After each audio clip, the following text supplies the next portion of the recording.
Welcome to the discussion and lecture on Chapter 6, Attachment and Personality.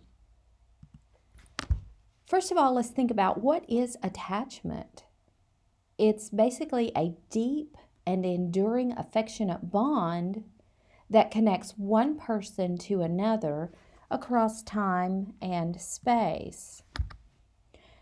There is a hierarchy of attachment, and it's simply in this format. There is a vertical organization of primary and secondary attachment figures for a specific child, with preferred attachment figure at the top. Okay, so they have a preferred attachment to a particular person. And that preferred, of course, is going to be at the top. This is their secure base. An attachment figure who engenders a child's confidence and provides security because of a willingness to be available when that child has a need, and even when that child is exploring new environments or novel environments. That secure base is always available. They can stand back in the background and allow that child to explore. But if something frightens that child or causes harm to that child, then that child knows that that secure base is there for them. That figure is there for them no matter what's going on. There tends to be high death rates in the orphanages. And let's take a look at the information revealing why. Okay, in 1945, it was discovered that the orphanage infant death rate was between 70 to 100%. That is huge. That's a high percentage of death rate. Some of the reasons: parent-child attachment forms the foundation for a child's personality and emotional well-being. Well, of course, in an orphanage, that parent-child attachment is not there. Children in orphanages did not have that form of parent-child attachment because the caregivers rotated so frequently, and the caregivers were not there enough with the child in order to develop that attachment. These children began to experience separation trauma.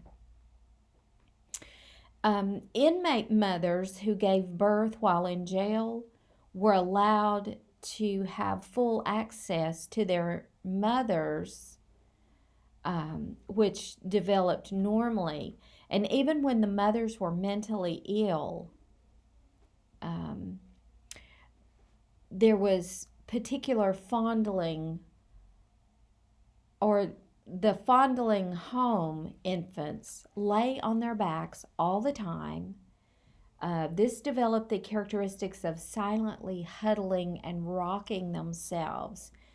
This appeared to have bizarre reactions to strangers. There tended to be over-friendly, or they would have blood-curdling screams due to a lack of social interaction during infancy. It's ironic that the children, the infants, would try to provide for themselves that security by rocking themselves, but that wasn't enough. That wasn't what they needed. They needed that nurturing, loving interaction from a constant one person in their life. So when that is taken away, because when a mother gives birth, when a mother's in jail and she gives birth, her child is taken away from her. But if the mother is allowed to nurture and cuddle that child, Even for those mothers who are mentally ill and in an institution, if that's the case and the mother is allowed to nurture and cuddle her child, then the child has security. But if not, then the child is in distress. There are two important functions of attachment. One, it provides a safe haven from danger by keeping the children close to an adult protector. The child knows this person will protect me. And number two, it provides a secure base for moving outward to explore the world. At first, the child wants to stay right there with the mother or the nurturing adult protector. And as the child grows, the child realizes I can venture out just ever so slightly. But if you've ever noticed a child doing this, he always tends to look back to see, is my adult protector close by? I know with Clara, she's my little granddaughter, she's 1.5 at this point, and she will venture off to something, but she always looks back. She loves to explore and get into things that she shouldn't, but she always looks back to see if we're close by. Part of that, she's looking to see if we're going to say no, no. And then she's also looking just to make sure before I take off in this direction, where are you? Are you still going to be close by? So it's amazing at how you watch children in this age category. Because attachment is very important to them, that security. They know that they are going to receive protection. The age trends that are connected to attachment. Let's take a look at this. Let's first of all look at infancy to toddlerhood. In this stage, the children tend to cling to caregivers when they're frightened. They greet the caregivers with delight. They get excited. They kick excitedly when they're smiled at.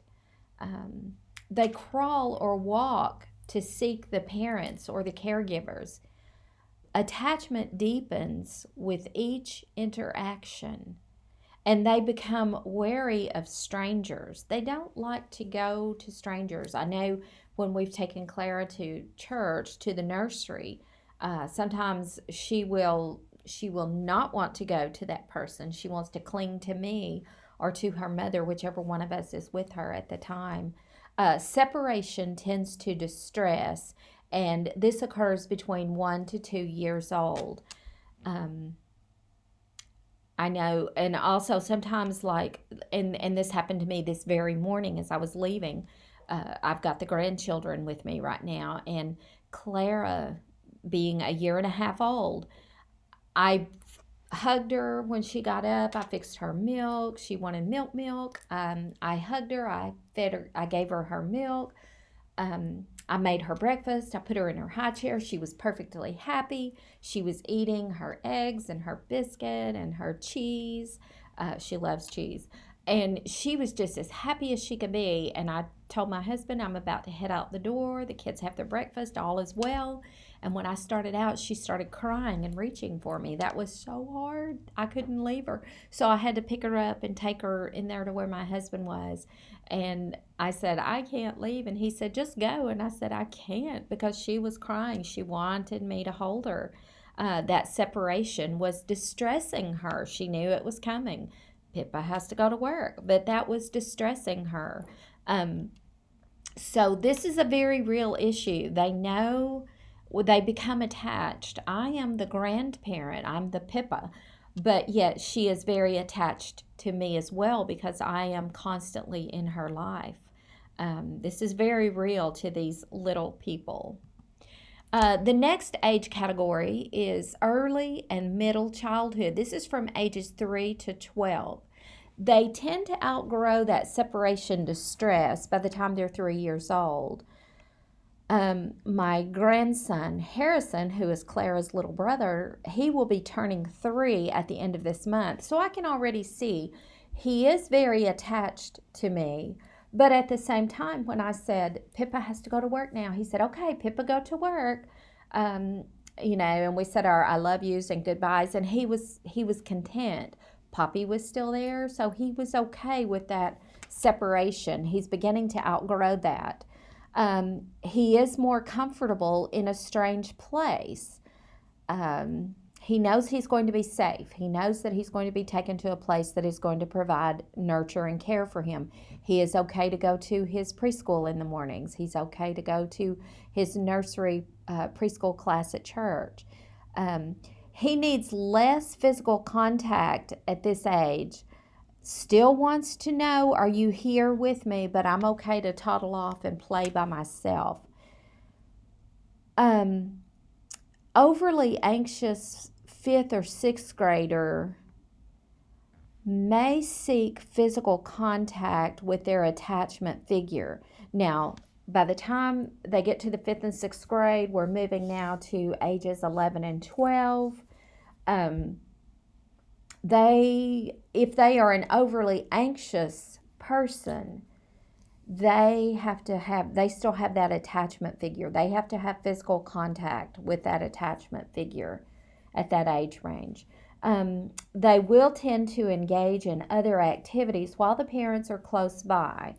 I'm okay as long as I know you're here. I can go on and play on the other side of the room, and I can play by myself. The age range between when they get to the adolescent years, this is the ages of 13 to 19. At this point, they tend to avoid their parents. I don't want to be over sheltered by my parents. I want to be independent. I want to do my own thing. I don't want mother or dad hovering over me. I don't need a helicopter mom. They often withhold information about school activities. I don't want to talk about it. I don't want to tell you about it. Sometimes they say, I don't want you to know about it. They don't want parents to show up at their school functions. They want to be independent. They don't want those parents hovering around them all the time. They also tend to have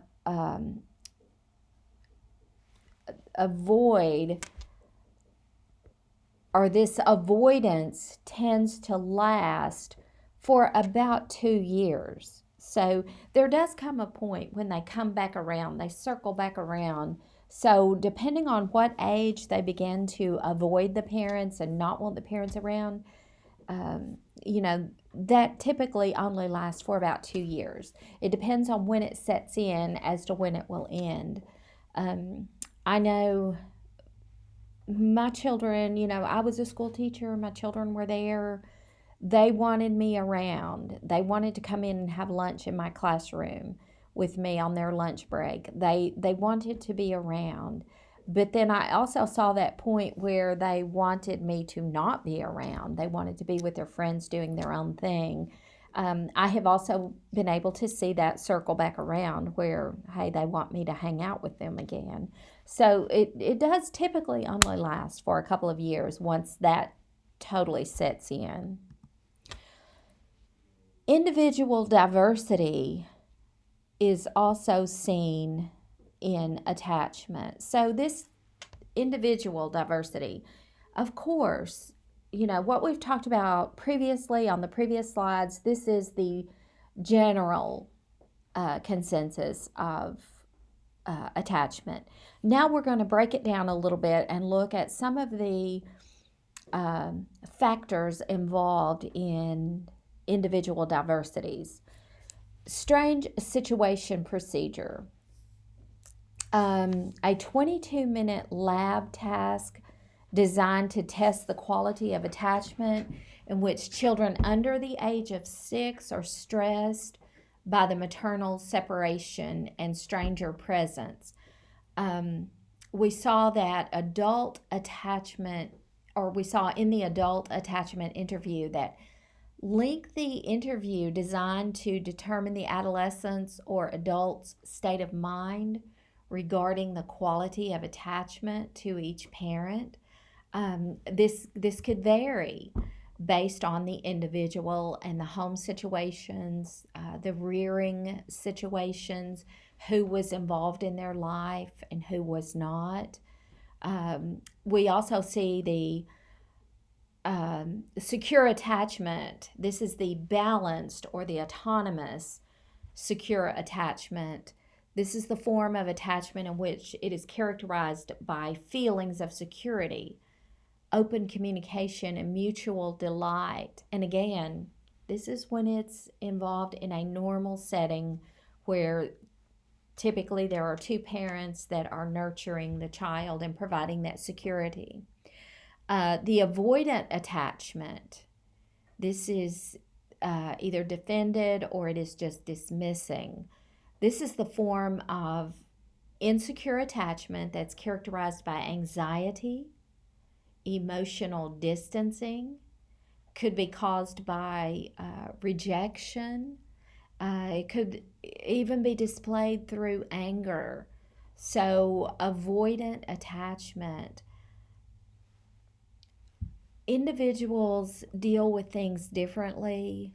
Children are the same, they deal with things differently.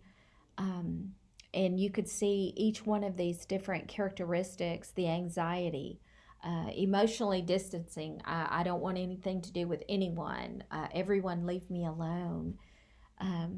They could even reject or demonstrate anger. So this would be common depending on their familial situations.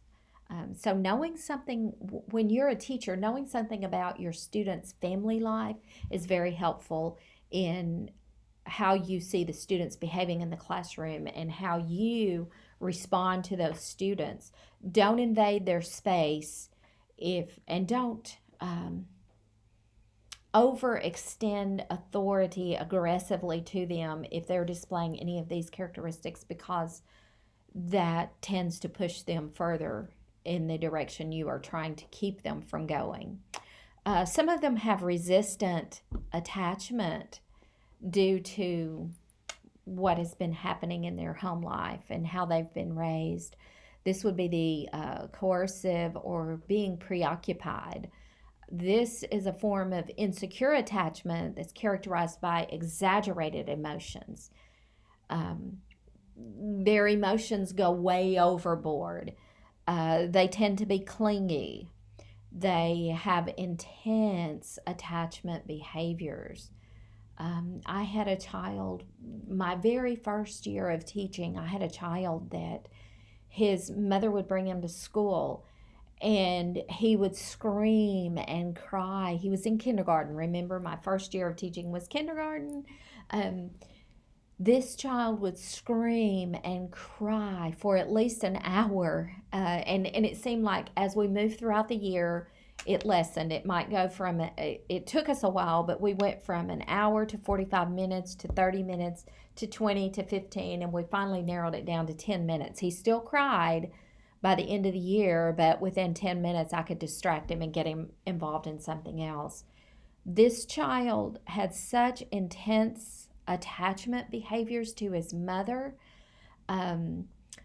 that he would have diarrhea episodes uncontrollably. And so the mother always had I always had an extra change of clothing.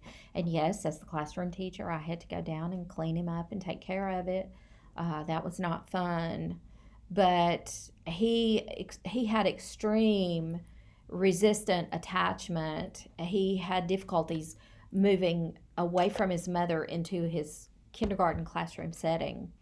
They also tend to have disorganized attachment, controlling, and sometimes very unresolved. This is the form of insecure attachment that's characterized by no coherent pattern of response to the parent. It's like there's no definite pattern in the response to the parent.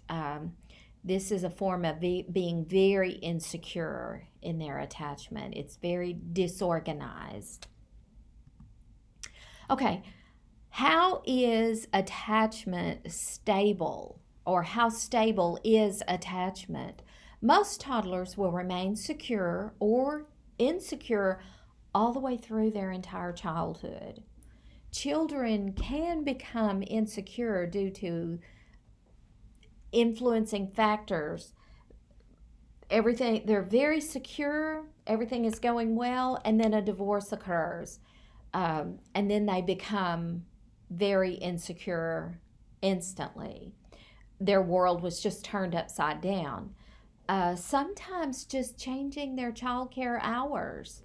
If they are on a schedule and childcare starts at 8 a.m. and ends at 3 p.m., they're good. And then all of a sudden, mother's work schedule changes. So they go in, say, at 10 o'clock and they have to stay till 5. That has been a disruption in their hours. So, childcare hours. Just the slightest little thing can kind of throw them off base and make them very clingy. Um, Sometimes a mother's sensitivity toward the children in the first 3 years will predict the adult attachments of that child as they grow up and become adults. The mother's sensitivity will reflect on them when they become adults to children, okay? The ambivalent adult tends to be jealous, tends to worry about abandonment and disapproval, tends to have a lack of trust in their own partners as they grow up to be adults. They could tend to be very dependent and be very needy in relationships, which can affect their marital status. They can be unresolved adults, especially those if they were abused as a child. They could tend to be extremely aggressive early on in the marriage. Now, they may, after years of working through this with their partner, if they're very honest up front and they share some of their abusiveness that they've experienced with their partner can understand. Well, you're having these issues, you're very aggressive, and this is why. And they can discuss it and work through it. And sometimes an outside force, an outside counselor, psychiatrist, psychologist, counselor needs to be brought into the relationship to help both partners understand, this is why I'm struggling, this is why I behave the way I do. But yes, things that happen to a child carries over into their adulthood and could cause problems in the adult marriage, in the adult relationships, the adult life altogether. Secure adults tend to form stable relationships, long-term romantic relationships. They can endure to the end, to death do us part type of relationships. They also tend to be very satisfied in their adult relationships. So you might right now be reflecting on your own childhood, and you might be saying, hey, I get this.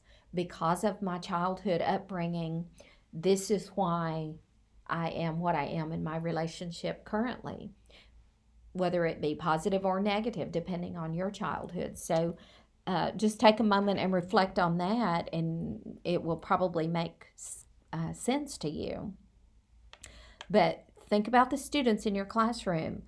As you get to know your students, of course, you want to get to know their families. And if you see students with family lives that seem to be spiraling out of control, that can also stem back to, those parents as a child. So that might give you a little more sensitivity rather than being overly judgmental. Well, the parents are da da da da da. Well, it goes back deeper. So it might help you to be a little more understanding as you're working with the parents, as you're working with the children as well in your classroom. There are, of course, differences in attachment. The prediction here is the academic achievement based on the attachment that the child received and experienced in his childhood, in his home life, can reflect on his academic achievement, positive or negative. It can also affect his social competence. It can cause insecure learners to more likely to have poor relationships with their peers. It can cause insecure learners to be a little more angry, to even be mean to other people or other children in the classroom. It can cause them to be dishonest. I cannot tell the truth. I'm afraid to tell the truth. It can cause them to be disruptive in the classroom, completely withdrawn from everyone in the classroom, or they could even be anxious about their learning experiences and any other experiences going on in the classroom. So take all of this into consideration as a classroom teacher when you are evaluating each one of your students, because how you develop your lesson plans and how you plan to work individually will be based on what you are seeing in the individual learners. How secure are they? How insecure are they? How socially competent are they? Or are they withdrawn? And what kind of academic achievement will they make in my classroom? And yes, you can make a turnaround. You can create an environment of security and attachment for those students in a positive way, and you can nurture those students and you can help turn them around, at least in that environment. Now, it may go the opposite direction once they get back into their home in the afternoon, but every morning you can provide an environment where they feel safe and secure, and then they begin to move into a more secure environment, or a more secure environment may lead them to better achievements in your classroom. And remember, I had that child in kindergarten that he screamed and cried literally at the top of his lungs. I mean, big tears, rolling down his cheeks for an hour. And eventually, as I nurtured that child, it became less and less and less and less, to the extent that it only took him about 10 minutes to kind of grieve his mother's leaving him, to get into the routine of the school life. There are also other outcomes that are factored into this attachment growth. Insecure attachment is linked to poor physical growth, and get this, it could also be the early onset of puberty. I've known of young children, fourth graders, branching, into puberty. To me, that's very early, but this could also be linked to insecure attachments. The emotional state of being does affect their physical growth. Being so overly emotionally unstable can definitely affect what's happening inside their bodies, as well as what comes out on the outside of their bodies. Compliance. Secure learners seem to be a little more compliant with adults. They may challenge, but they are mostly cooperative. And when they challenge, it's a good challenge. It's a positive challenge because they're inquisitive. They have that security, which makes them inquisitive, and they want to know. I feel, and this is how we raised our children who are now adults, and I've seen them raising their children in the same way. To help my children understand, when mom says no or dad says no, there's a reason, and let me explain to you that reason.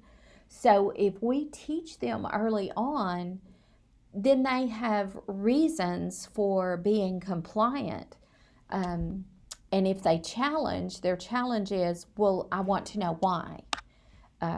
because inquisitive minds need to know, I'm of that nature. I need to analyze it out and I need to know all the reasons. And that helps me to better understand, okay, now that I understand, I can move in that direction. So, helping them, we can develop that compliant attitude within them. Independence. Secure learners are more likely to work independently and make their own decisions. They're not afraid to step out and try something new. They're independent. They can do this. They've got this. Uh, their emotional openness. Secure learners can express anger and they can say things like, I hate you, without the fear of being rejected. They can get angry. And if you have told them, hey, it's okay to be angry. Sometimes I get angry. Sometimes I get upset, but when we get angry, we can't be mean to other people, but we can express and we can say, I'm very upset right now and I need a moment. And we can teach our children this emotional openness to say, hey, give me some space for a bit because I'm very upset and I need to deal with this and get over it. So we teach them the appropriate way to be angry. If we lash out at them every time they have an anger outburst, we're teaching them that we are rejecting you in this mode. We have to teach them that you're still accepted, but there are appropriate ways to deal with it. And then they become secure in that. Emotion regulation. Secure children tend to have good emotion regulation as early as 4 months old. As they grow, they're capable of discussing hot or challenging topics. They're accepted. It's okay to have this anger outburst. It's okay to be overly excited. We're providing them security in all of their emotions, and we're guiding them in how to regulate their emotions. Stress. Oh my goodness. Insecure learners tend to be stressed, they tend to be easily excited, and they tend to be anxious people.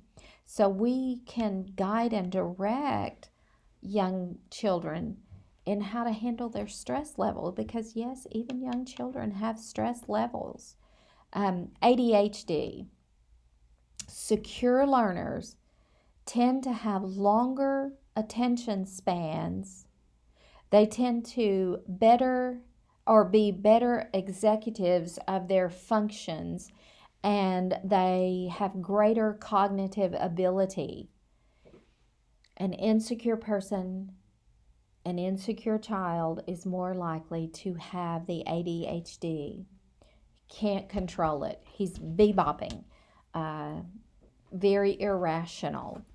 So think about setting structures in your classroom that will soothe and calm and relax those ADHD children, to develop in them, at least in your classroom, develop in them that secure learning environment. Psychopathology and delinquency. Insecure learners are more likely to have suicidal thoughts. They are more likely to be the one that seeps into depression. They're also the ones that will have conduct disorders, constant disruptions. They're the ones who also tend to have substance abuse issues. They even have eating disorders and anxiety. So you can make a difference in your classroom with these students. You can reach out to these students and help redirect, even if they're already in adolescent years and you're a secondary teacher, they're in adolescent years. You can provide for them that safe haven, that stable environment. I taught high school the majority of my teaching career, and I dealt with this a lot. I saw this a lot. And even those students that were already delving into these areas, there was something about their journal writing. They knew that on these particular days in my classroom, they could do free journaling. They were never critiqued or judged, and I would not read it if they did not. And nearly all of them always said, "Please read mine today. Please read mine today," because they were expressing, and journaling was a good way to allow them to get it out there and to deal with it. And a lot of times, if they wanted me to read it, which the majority of the time they wanted me to read it, and I would always write back to them. I took the time to write back to them some encouraging words, and a lot of them, that was their safe haven, their secure environment. I kept their journals locked in a cabinet. I only pulled them out at journaling time. They put it back in, and I locked the cabinet. As right after they all returned their journals to the journal cabinet. So they knew that they could express whatever. And I read a lot that sometimes made my hair stand on end. But it was also very good for that student to be able to express it and then be able to get encouraging, positive feedback to say, hey, I care. I'm here. Come to me instead of. Okay? So you as a classroom teacher, yes, you can rechannel and refocus a lot of these students. Let's look at the internal working models of attachment, memories, and expectations of self as well as of others that influence whether the children approach or avoid others with positive or hostile emotions. This is all stemmed from memories, sometimes a smell, sometimes a word, an action, sometimes a familiar environment may trigger a memory that reminds them, and they will either have a positive or they will have a negative. And it may be hostile, it may be the idea of I need to avoid this whole situation. So sometimes in the classroom, if you see things happening, it could be something from a memory, something that there was something that occurred that triggered a memory that provided what just occurred, provided stimulation to that. Okay, so that is the end of this lecture discussion video. I do hope that you found some valuable information in this video. Please read your chapter thoroughly. Please complete your study guide. Certainly email me if you have any questions or comments. I would love to hear your comments also on this. But do all of your assignments this week, and I hope that you get a lot out of this, because this is good information regardless of what age level you are teaching in school. Okay, so thank you very much, and I hope you all have a great week in this study.